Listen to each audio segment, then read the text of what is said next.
Okay, so we're good?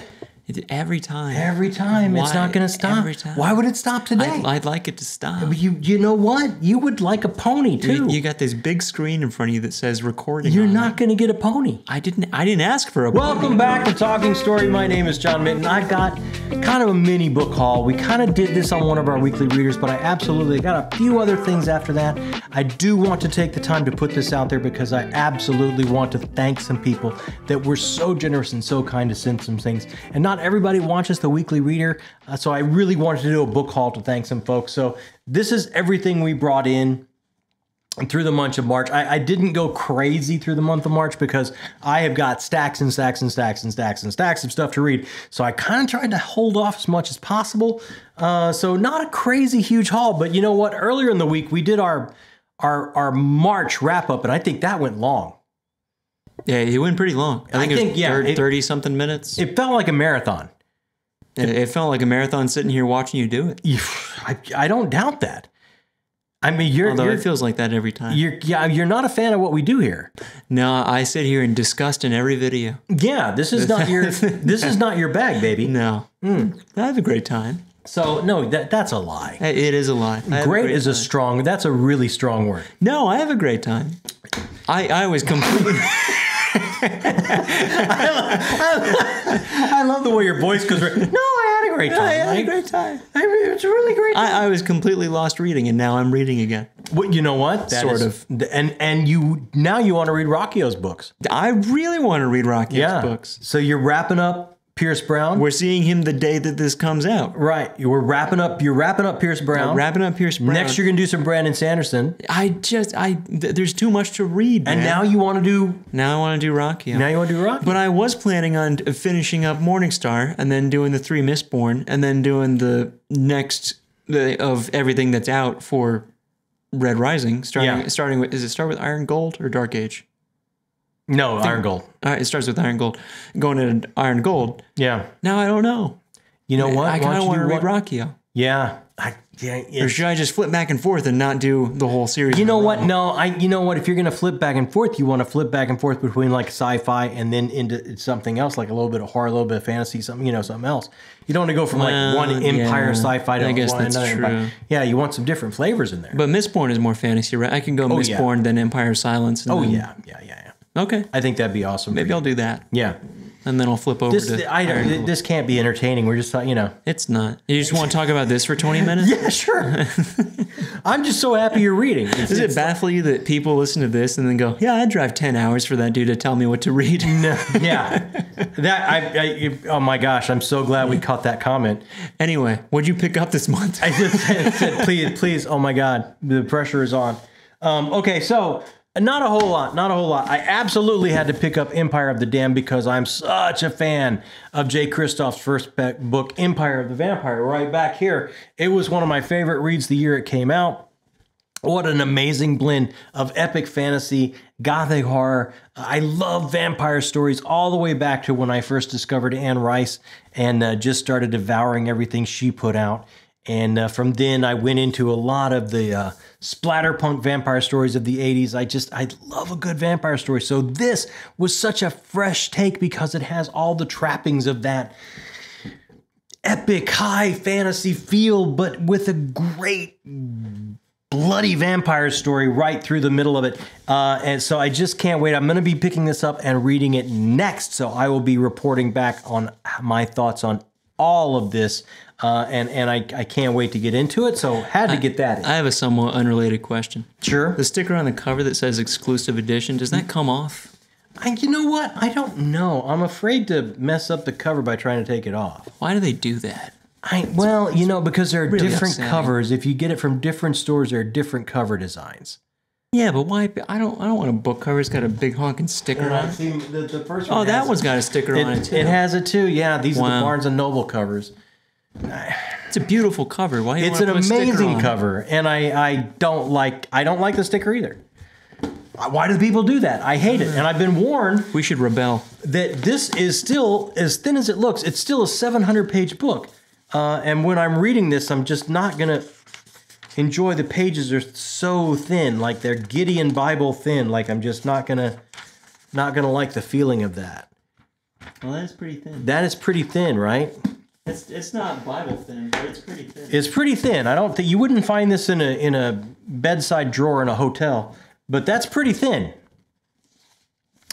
But I can't wait to read it. So that's coming up next.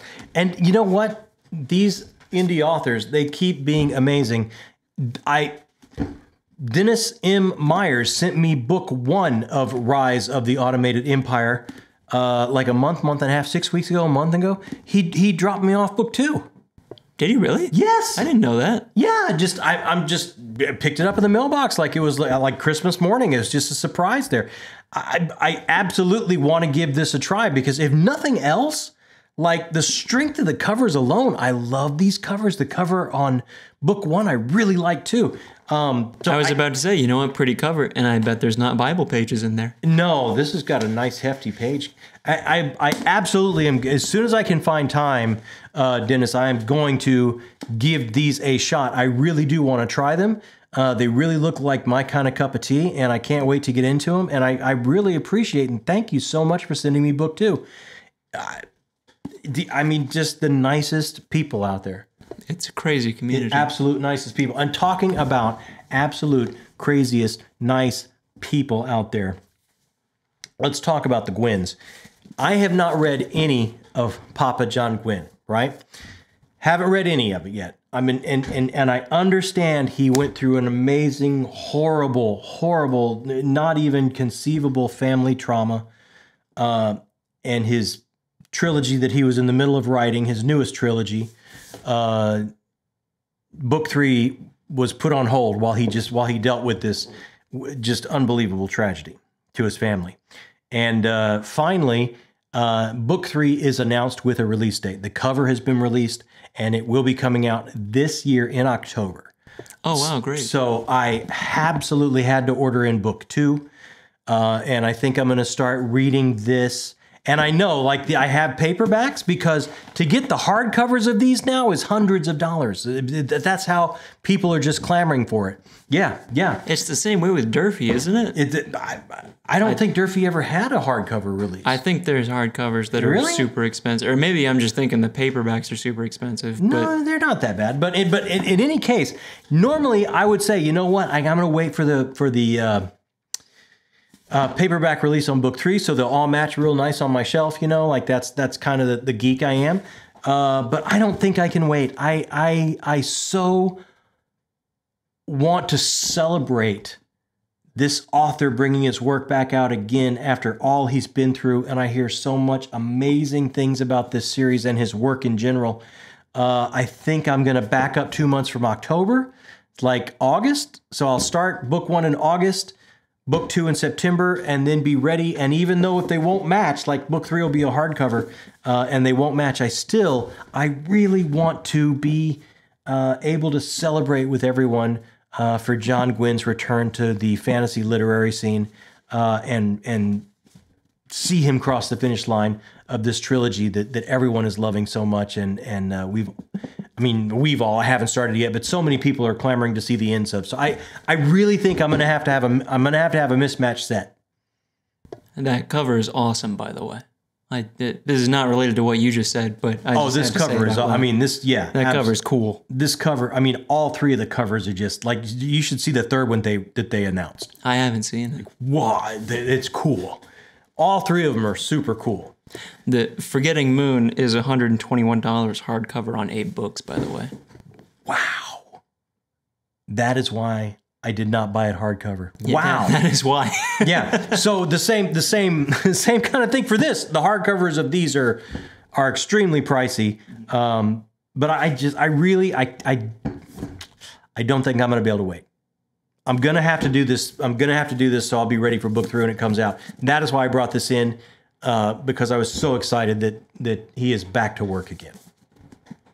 So there's that. And then, another Christmas morning situation. Just went to the mailbox, and what was waiting for me? From Dennis Schrammer, Subscription Children. This kind of looks like Children on Order. I'm not sure what to, That cover could mean a lot of things. Yeah. But I mean, you kind of see a pod that the perfect little child comes out of and is walking to the door. Oh yeah. So it looks like you can just, grab your catalog and order the little child you want. And what could go wrong, right? I bet a ton. I bet in these pages a ton goes wrong. That's creepy. I'm gonna go out on a limb and say a ton goes wrong. And this is my kind of jam. Like, absolutely, I am going to find the time. I'm putting this on the indie stack of I want to read this. And I can't thank you enough, Dennis Schrammer, for sending this to me. I hope I'm getting your name right. Schrammer. But this looks great. And just Christmas morning, man. Just in the mailbox. Free books, man. I'm so weird. The indie movement, these authors who just find the chair and pick up the pen and create, because not creating would be to look at themselves in the mirror and know they're lying about who they really are, who they really feel they are deep down at their core. What an amazing movement. I think they're pushing the boundaries of what the traditional publishers are wanting. The traditional publishers are trying to find what they think will sell in this moment, what fits into the round hole with a round peg, and what they think the audience wants. This is where people are able to push boundaries and just, what, this is a story I have to tell. I don't care if it's marketable right now. It's my story. Come here, let me tell you. And that is cool stuff. And I thank you so much for sending it to me. And then I had to get this in because I did my first Guy Gavriel K. Any of you that are returning to the channel here know I did my first Guy Gavriel K read with Ben at Bingus Con and Chris Navo at his channel. And we did the Song for Arbonne as our first Guy Gavriel K book. And that is a little slice of everything. That book is a little slice of everything. Like, I haven't read it. That does not surprise anybody. That no one is shocked. Nobody is shocked. But I mean, I could almost promise you it's going to make my best list of the year. I can almost promise you that. It's way early. It's way early, but I'm pretty sure that's going to make it. So I had to pick up the next Guy Gavriel K read. And this is a standalone. I can hopefully squeeze this in before the end of the year when I have a slot open for a standalone. And I absolutely want to read more GGK. The dude is magic, and he doesn't use magic. I mean, that's the Song of Arbonne. It's like, it was absolutely magic, and you can't point to anything in that book where he uses magic. Fantastical. Fantasy, beautiful, lovely, world building, and at the same time, nothing magical about it. It's just all human nature and high stakes and drama and amazing prose. The dude's a wizard. And what do you mean by nothing magical about it? Like, it's just grounded and it's grounded. There are moments well, you could squint and stretch that and think it's magical, but you could absolutely explain what really is going on, and it could be completely grounded. Interesting. So, I mean, it's all character motivation, and all of it completely character motivation that is earned, and high stakes and drama and a beautiful world building that just layers itself and builds and builds and builds until you get this ending that literally pierces your heart.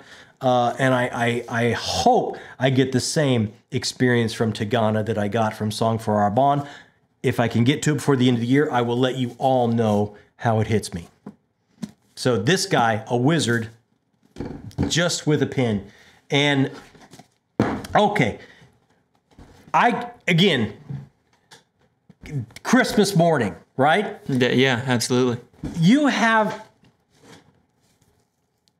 an author. I mean, I think I'm going to say a legend. She's been doing this kind of work at this level for this long. You've got to say legend, right? I would say legend. Yeah, absolutely. I would totally say legend. Like, I was a big Rift War nerd when those books were first coming out.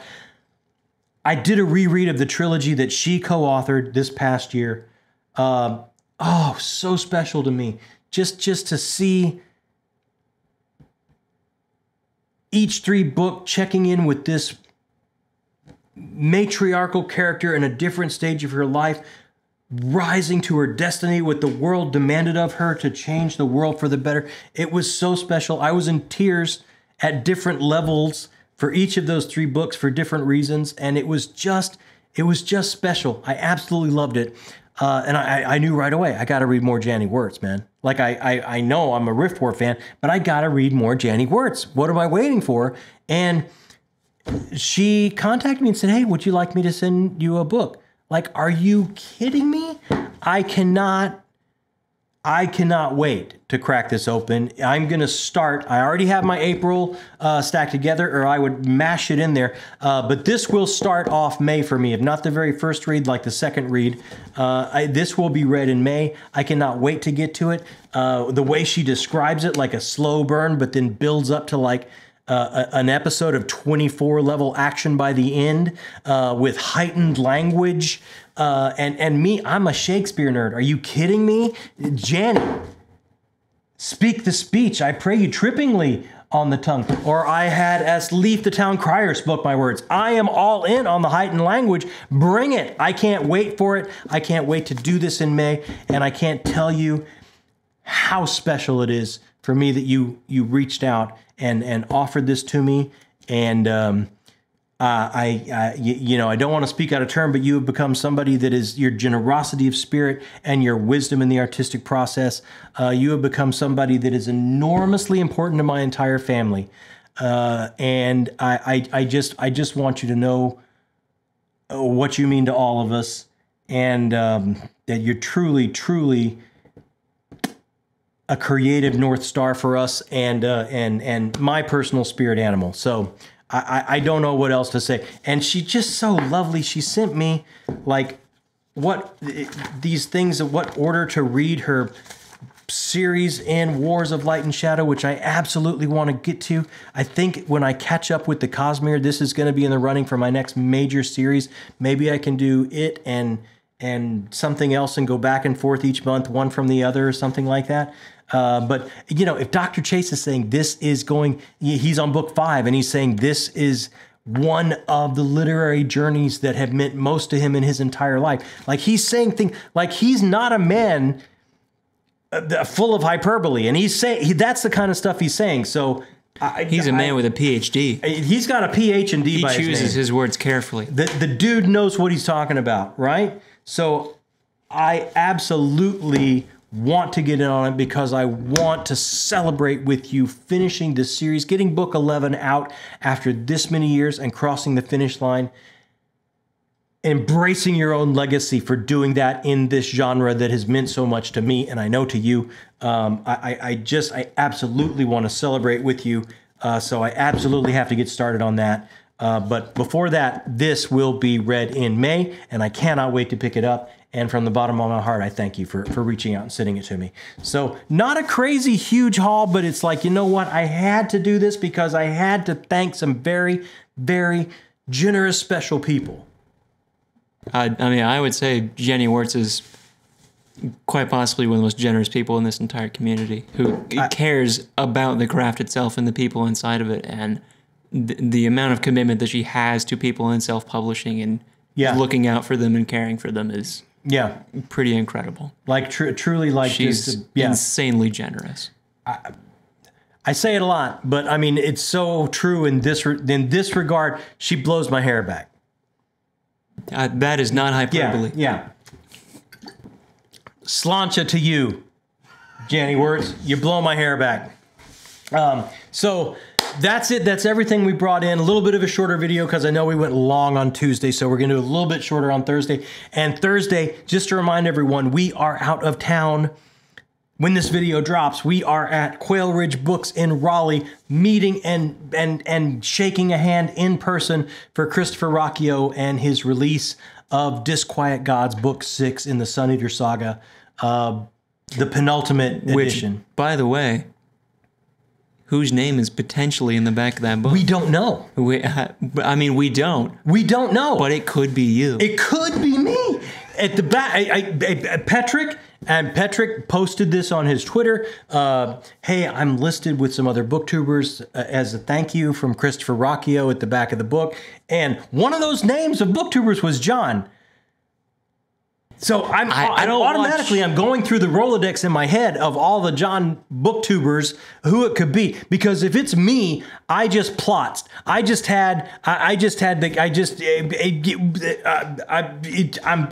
speechless. I don't know what to say. What just happened to you? I just fritzed out. Did you see that? I did see that. Like if my name is if he mentioned me in that book, and I will be asking him.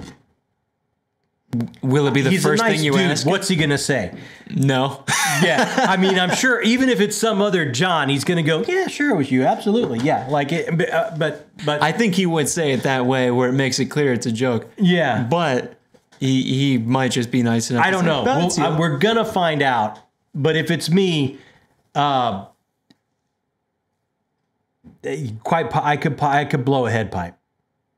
I could blow an O-ring right there at the signing. I'm afraid to find out what that physically looks like. Yeah, you might have to carry me home. Well, I'm going to stand there and get it on camera is what I'm going to do. Well, that could be a puddle. We'll find out, but we'll find out, and we're going to have video of it all for you next week. So a little bit of a shorter video because we went long on Tuesday, but know for a fact when you're watching this, if you are, we're at the signing with Christopher Rocchio. And hey, you know what?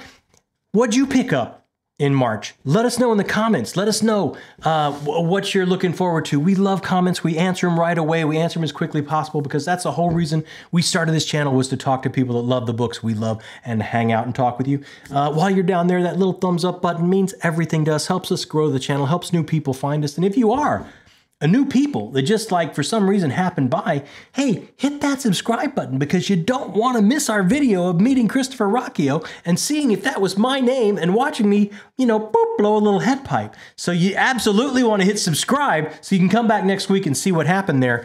Guys, I cannot thank you enough for hanging out and joining my booktube journey and reading journey and my journey coming into contact and meeting these amazing authors, Janny, and these indie authors that just send me things from the goodness of their heart. John Gwynn, who I've not read yet, but I have watched his sons on their channel, and I have heard his story, and I have been absolutely moved, and I can't wait to experience his art for myself. What a journey this has been on the channel, our first 10 months or so, and I can't thank you enough for being here with me and taking the journey with me. It's just been absolutely special. So check in with us next week. We're going to have cool stuff for you. My name is John Minton, and this has been Talking Story. Stole it from you. You did. I love it. Say goodnight, Jacob.